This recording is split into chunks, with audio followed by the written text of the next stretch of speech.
Il est 20h, vous regardez la télévision Futur Média. Madame, monsieur, bonsoir. C'est un plaisir d'être avec vous. Voici les titres de cette édition. Opération de sécurisation au niveau de l'ancienne piste de l'aéroport Léopold Sédar Senghor. Hier, jeudi, 873 personnes ont été interpellées et des armes blanches ont été saisies par la gendarmerie.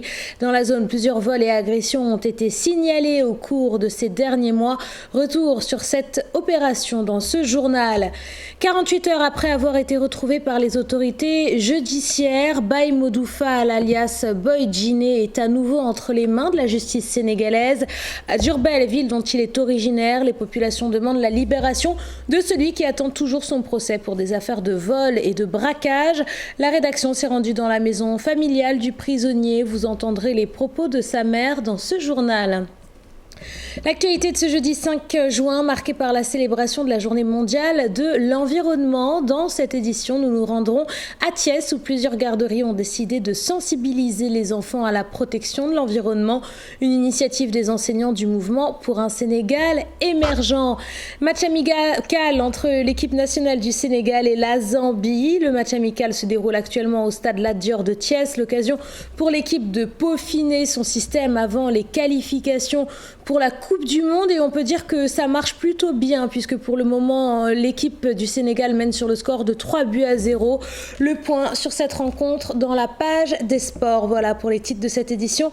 Restez avec nous, le développement c'est dans une poignée de secondes.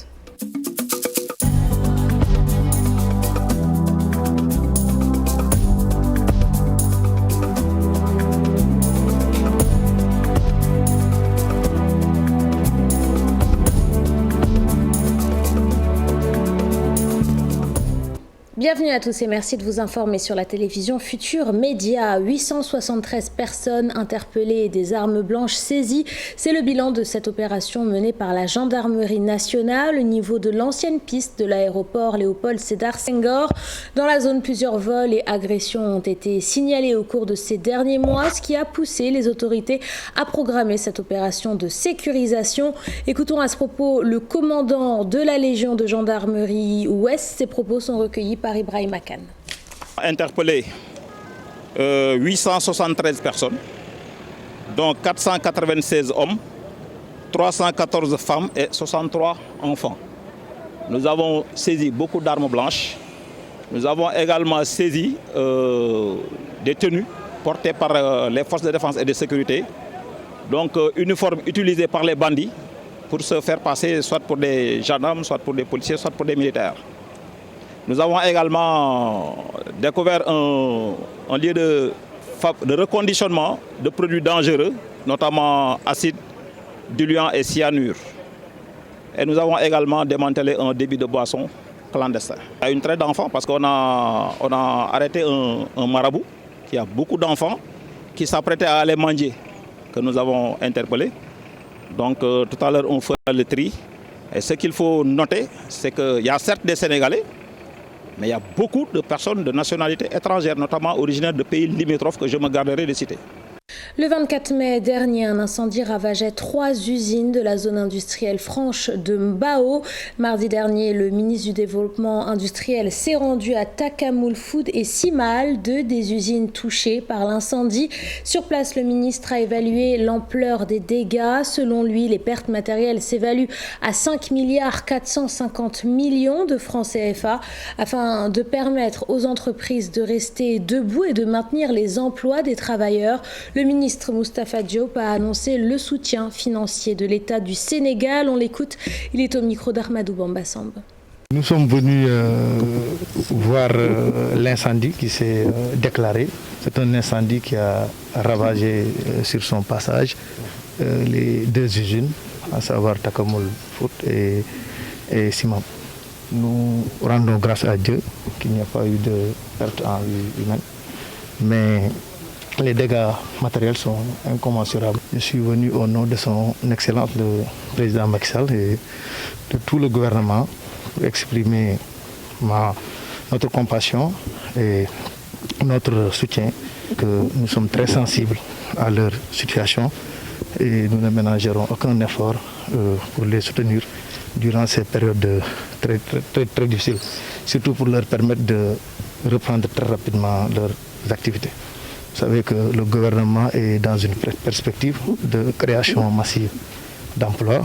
Donc nous ne pouvons pas nous offrir le luxe de voir ces deux usines qui emploient pratiquement pas moins de 200 travailleurs permanents fermer boutique. À Saint-Louis, démarrage de la Foire internationale agricole du Nord ce samedi, un événement important pour les producteurs du secteur agricole qui vont pouvoir exposer leurs produits et échanger avec les autorités sur les spécificités de leur métier. Pour les organisateurs de la foire, l'objectif est de valoriser la production agricole et de convaincre les investisseurs à se tourner vers un secteur en plein développement. Je vous propose de suivre ce reportage. Il est signé Ousseynou Diop et Habib Sek. La première édition de la Foire internationale agricole du Nord a été officiellement lancée par le haut-commissaire de l'OMVS. Une occasion pour les acteurs du secteur agricole d'exposer leurs produits, mais aussi d'échanger avec les autorités et bailleurs sur les problématiques et les opportunités qu'offre le secteur agricole qui est en plein essor dans la vallée du fleuve Sénégal. Le haut-commissaire de l'OMVS prône l'utilisation de l'eau du fleuve pour promouvoir le développement économique et la préservation de cette ressource qui est aujourd'hui en danger. L'ambition, c'est quoi? C'est d'utiliser cette ressource en eau du fleuve que Dieu nous a donnée. L'organisation pour la mise en valeur du fleuve Sénégal a été portée sur les fonds baptismaux un 11 mars 1972 à Nouakchott. Il s'agit aujourd'hui d'appeler à la responsabilité collective et individuelle de chaque acteur sur la préservation de la ressource du fleuve Sénégal, des ressources en eau du fleuve Sénégal, parce que cette ressource est en danger. Pour les organisateurs de la foire, l'agriculture est l'avenir du pays. Ils ont aussi décliné les ambitions de la FIAN. Donc, comme c'est l'avenir, l'agriculture pour moi c'est l'avenir, je me suis dit, tu dois rester dans les traces de l'avenir et donc de construire l'avenir avec tout le monde. Et donc d'où l'idée de ce salon. Et je crois qu'aussi Saint-Louis est une petite ville, mais qui a rayonné beaucoup dans le passé. L'agriculture joue un rôle extrêmement important. Il faudrait par conséquent qu'elle soit dopée pour nous permettre d'exporter. Pour cette première édition, les producteurs de la région de Saint-Louis ont répondu présent. Ils ont aussi dressé plusieurs pistes de solutions pour développer l'agriculture dans la zone nord qui emploie aujourd'hui des milliers de personnes. Après sa 12e escapade de prison, le prisonnier Baye Modou Fall a finalement été interpellé jeudi dernier près de Tambacounda. Déjà plusieurs fois arrêté pour des affaires de vol et de braquage, il a expliqué s'être enfui pour protester contre les lenteurs de la justice dans son dossier. À Diourbel, ville dont il est originaire, les populations demandent sa libération. La rédaction s'est rendue dans la maison familiale de Baye Modou Fall, alias Boy Djiné. C'est un reportage, il est signé Habib Babacar Diouf et Ndongo Fall. Autour du grand bol, sœur et épouse de Baye Modou Fall prennent tranquillement le repas de la mi-journée, jusqu'à ce que notre intrusion dans cette concession vienne tout interrompre.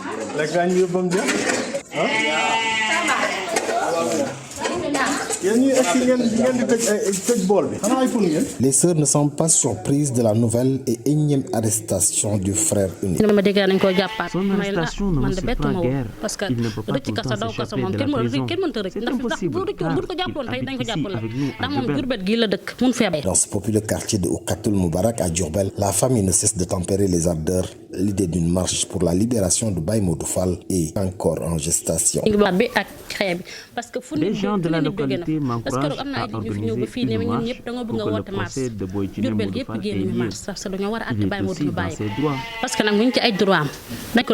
Mais avant toute action, sa maman interpelle le couple présidentiel. Son fils peut lui encore être utile. Nous sommes des femmes, c'est vrai. C'est très dur de voir courir son enfant en prison. Je suis une mère comme tout le monde. Je souhaite qu'on juge mon enfant et qu'on puisse déterminer son sort.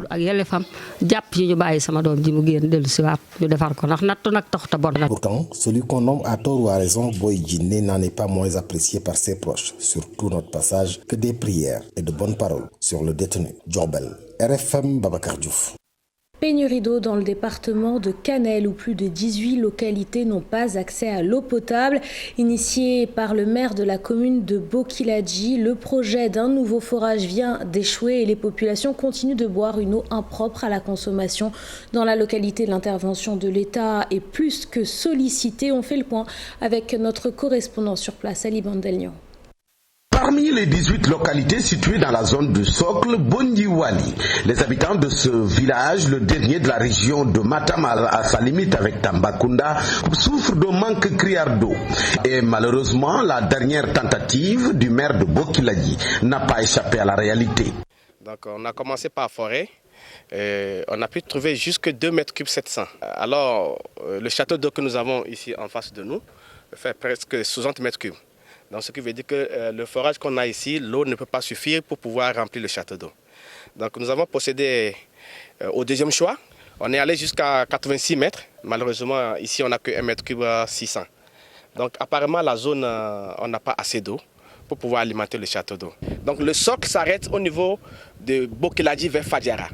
Donc toutes ces zones, passant par Dembankane, Yassine Laké, tous les bondis jusqu'à Bakel, se trouvent dans la zone du socle. Ça fait maintenant, on ne sait pas 4 ans. Je lui ai parlé du problème, il a dit, il vient, qu'est-ce qu'il vient de faire? C'est le président qui a parlé, il a dit qu'il vient dans notre zone. Nous sommes 18 villages, il n'a rien. 18 villages dans la commune de Bokiladji, il n'a même pas quelque chose. Nous-mêmes qu'un priorité, parce que nous sommes à crisser sur la terre, on va trouver de l'eau dedans. Mais trop même, effectivement, un bidon 100 francs, 20 litres d'eau, 100 francs. Ça, c'est terrible.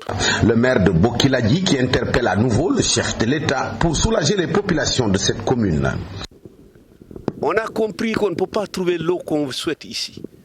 Maintenant, il y a l'idée d'aller chercher l'eau au fleuve, comme Yassine a fait, comme Tchenyaf a fait, soit par Moudéri, soit par Demankani. Combien de kilomètres ici?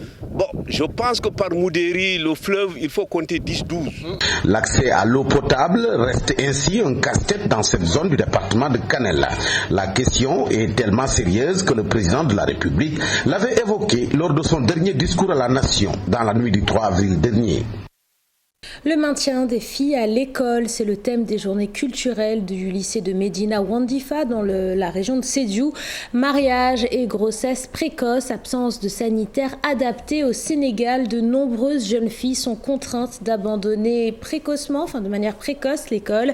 Le président du conseil départemental de Bounkiling est le parrain de ces journées culturelles dont l'objectif est de sensibiliser les populations sur la question du décrochage scolaire chez les jeunes filles. On l'écoute, il est au micro de Bakary Konté. Je voudrais attirer l'attention sur l'importance du thème, à savoir le maintien des filles à l'école, gage de la stabilité sociale. Vous savez, toutes les guerres, tous les conflits viennent des exclusions. Qu'il s'agisse du racisme, de l'apartheid, de toutes les formes d'exclusion, eh bien, ces exclusions aboutissent à la génération de violences qui entraînent d'autres violences.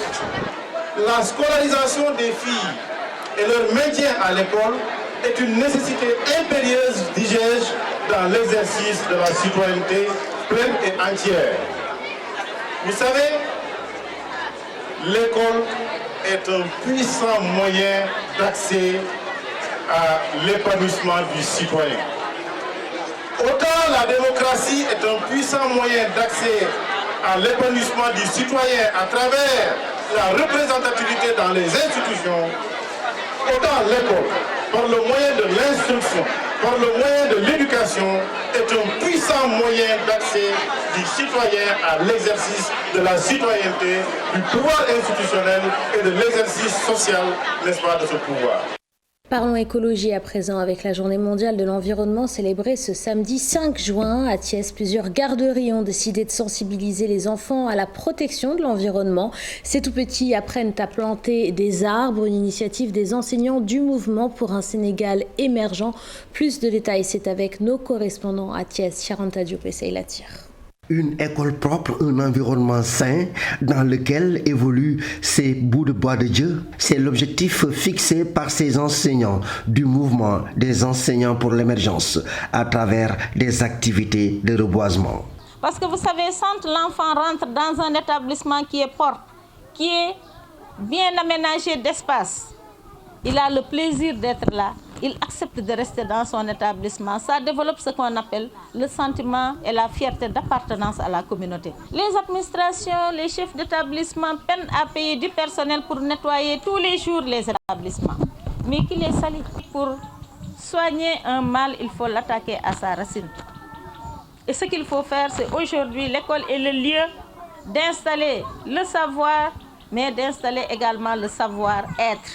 Ils ont sillonné plusieurs cases des tout-petits de Thiès et Thiénaba pour partager leurs expériences, connaissances, compétences, ressources et idées dans le but d'initier très tôt ces enfants à la protection de la nature. La propreté, c'est un comportement de tous les jours. Ce n'est pas une action ponctuelle.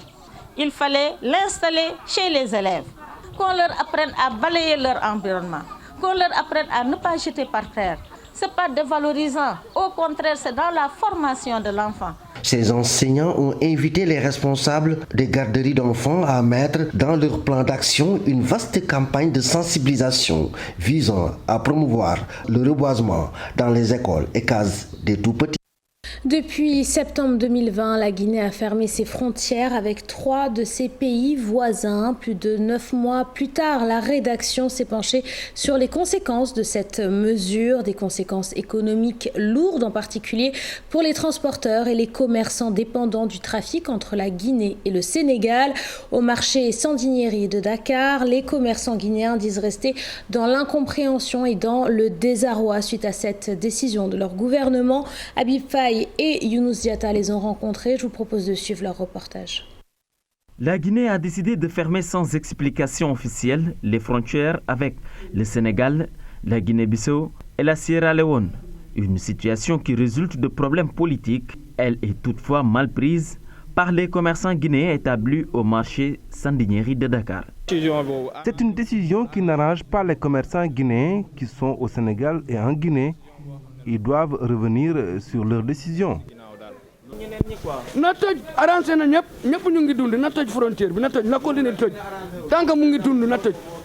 Une fermeture qui risque de plomber un peu plus la situation économique de la Guinée.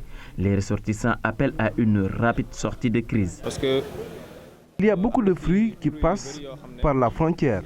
Et avec cette situation, ils risquent de pourrir. Les prix aussi vont forcément connaître une hausse. Plus de 9 mois après la fermeture, le maintien de la mesure a de lourdes conséquences, en particulier pour les transporteurs et commerçants dépendants du trafic entre la Guinée et le Sénégal. Vraiment, nous sommes très fatigués. Il est très difficile aussi de vivre cette situation inexplicable. Le gouvernement doit revenir sur sa position. Mais l'espoir de voir la frontière guinéenne rouvrir s'amenuise. Le coût de la vie, en revanche, n'a fait que croître dans ce pays très dépendant du voisin sénégalais.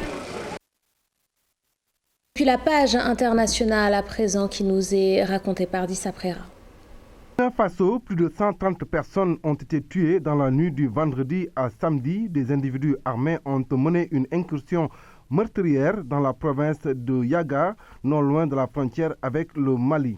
Selon l'agence France Presse, les djihadistes ont d'abord visé le poste de l'armée avant de s'en prendre aux habitants pour les exécuter et des marchés ont été incendiés. Un responsable des services de sécurité a indiqué que cette attaque est la plus lourde qu'a connue le pays depuis 2015. Un deuil national de 72 heures a été décrété par les autorités à partir du 5 juin et ce jusqu'au 7 juin prochain. Turquie, 3 personnes ont été tuées ce samedi dans un bombardement d'un drone turc, un bombardement qui a visé un camp de réfugiés dans le nord de l'Irak, un camp que le président Erdogan avait récemment menacé de nettoyer en raison de la présence du PKK, une frappe que la Turquie n'a pas encore confirmée. Ce camp situé à la frontière avec l'Irak est considéré comme la plus grande base du PKK qui livre une guérilla sanglante depuis 1984 et qui a fait plus de 40 000 morts. Fiscalité mondiale, un taux d'au moins 15% sera appliqué sur les bénéfices des multinationales, quel que soit l'endroit où elles déclarent leurs bénéfices. C'est l'engagement qu'a pris le G7. C'est sur le plus petit dénominateur commun qu'ils se sont entendus aujourd'hui. Les ministres des Finances veulent aussi une meilleure répartition des droits d'imposer les bénéfices des grandes multinationales.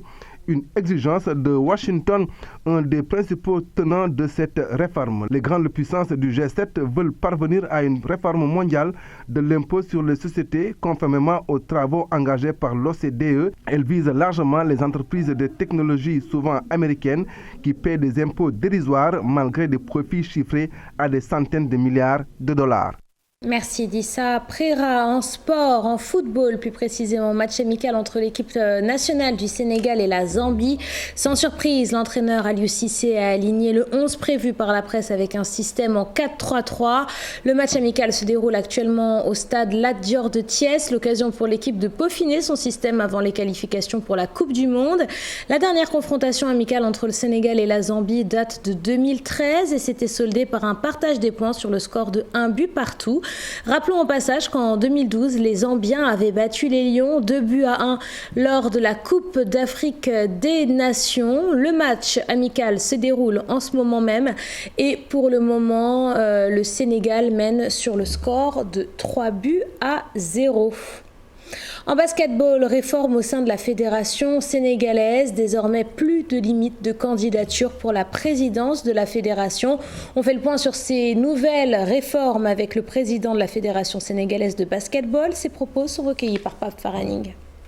Les textes ont été adoptés et sur les 90 clubs présents, je pense qu'on a au moins, il y a eu 3 voix contre, 2 abstentions.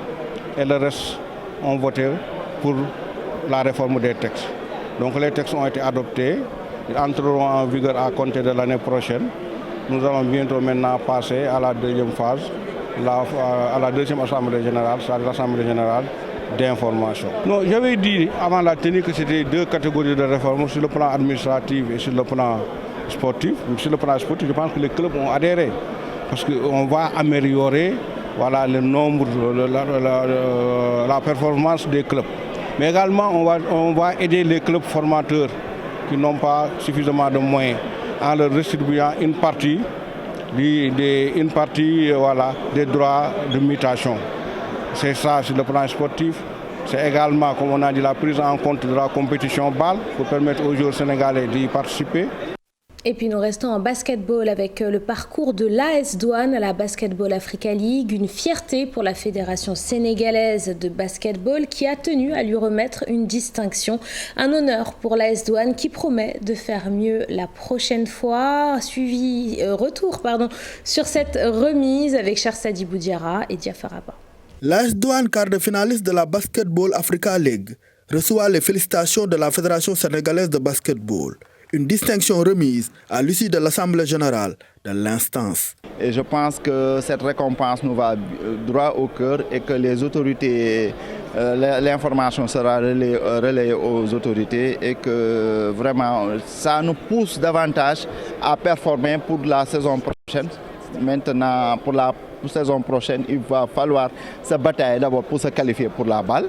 Ensuite, faire mieux que ce qu'on a pu faire maintenant, aller jusqu'en demi-finale et pourquoi pas aller en finale et remporter le trophée. C'est possible, on a les moyens de le faire.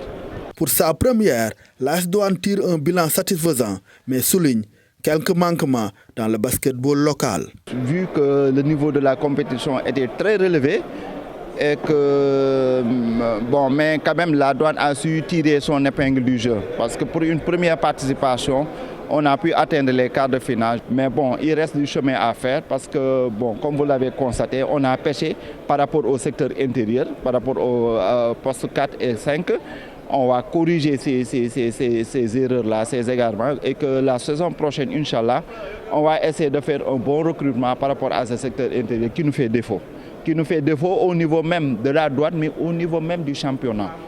Et là, ça doit vraiment nous pousser à réfléchir par rapport à la formation de base. Je pense qu'il faut mettre l'accent sur cette formation, bien former nos joueurs, surtout les secteurs intérieurs où le Sénégal pêche jusqu'à présent. L'AS Douanes trace tous les trophées presque du basketball masculin au Sénégal depuis 5 années.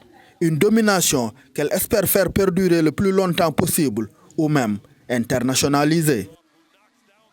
Et puis, démarrage ce samedi des championnats d'Afrique senior de taekwondo au complexe sportif Dakar Arena. L'objectif pour la fédération sénégalaise de taekwondo, être premier par équipe et remporter le plus de médailles possible lors de la compétition. La compétition initialement prévue les 22 et 23 mai a démarré ce samedi et se terminera demain, dimanche 6 juin. C'est la fin de cette édition. Merci de l'avoir suivi. Merci de votre fidélité. Je vous souhaite de passer une excellente soirée en compagnie des programmes de la télévision Futur Média et je vous donne rendez-vous demain pour un nouveau journal.